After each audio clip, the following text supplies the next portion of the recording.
In December 1891, a YMCA gym teacher named James Naismith needed a winter conditioning exercise to keep his students in shape.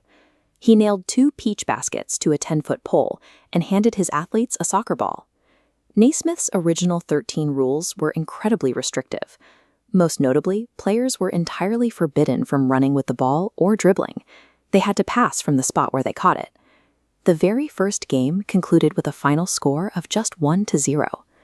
By the 1940s, professional teams realized they could exploit the lack of a time limit.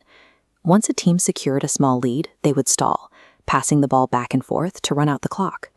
It resulted in stagnant, low-scoring games, including a notorious 19-18 finish. The rigid structure that defined the early sport was actively limiting its growth. Without a way to guarantee scoring and movement, the professional game struggled to attract a consistent audience. This changed with George Mikan. Standing 6'10" and weighing 250 pounds, Mikan towered over an era where the average center was only 6'7". He overwhelmed the stalling tactics of the 1940s through massive size and mobility, leading the Minneapolis Lakers to 5 championships. Mikan's dominance forced the newly formed NBA to intervene. To limit his scoring advantage, the league widened the lane from 6 to 12 feet and instituted the goaltending rule. The league took its most drastic step in 1954 by instituting a 24-second time limit for a team to attempt a shot. As this chart shows, the addition of the shot clock permanently ended the stall ball era, leading to an immediate rise in average scoring. Mikan's physical presence forced the league to rewrite its rules to accommodate his size. It was the first instance of a single athlete forcing a change in the game's actual architecture. By the 1960s, dominance moved into the paint. The era became defined by the physical confrontation between Wilt Chamberlain's offensive power and Bill Russell's defensive timing. Chamberlain produced statistics that haven't been matched since. In a single season, he averaged 50 points and 26 rebounds per game, and eventually scored 100 points in a single night. While Chamberlain broke records, Russell focused on rings. He anchored the Boston Celtics with an unyielding defensive system, securing 11 championships in a 13-year span. As Russell retired, the next evolution arrived in 1969 with Kareem Abdul-Jabbar. Kareem combined a 7'1" frame with extreme agility and the skyhook, an elegant, high-release shot that defenders could not reach. These centers proved that towering size was basketball's ultimate weapon. However, relying solely on giants operating near the rim created a slow, physical style that made it difficult for the league to expand its audience. By the late 1970s, the NBA faced declining popularity. A spike in on-court violence and drug abuse, combined with a sluggish style of play, caused television ratings to drop. The NBA responded by absorbing 4 teams from the rival ABA, bringing in stars like Julius Erving to add vertical excitement. In a move to spread out the court, they also added a 3-point line in 1979 on a 1-year trial basis. The league's visibility surged with the arrival of Larry Bird and Magic Johnson. Their coast-to-coast rivalry brought a new level of national attention to the sport. Bird and Magic shifted the game's focus from towering centers to versatile, charismatic playmakers. Their ability to run the floor and shoot from the perimeter increased viewership and helped the league recover from the financial instability of the previous decade.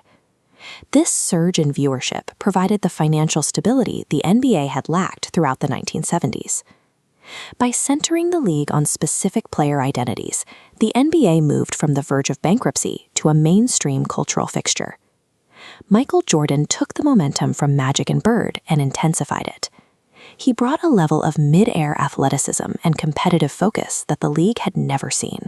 Jordan secured 6 championships across 2 separate three-peat runs in the 1990s.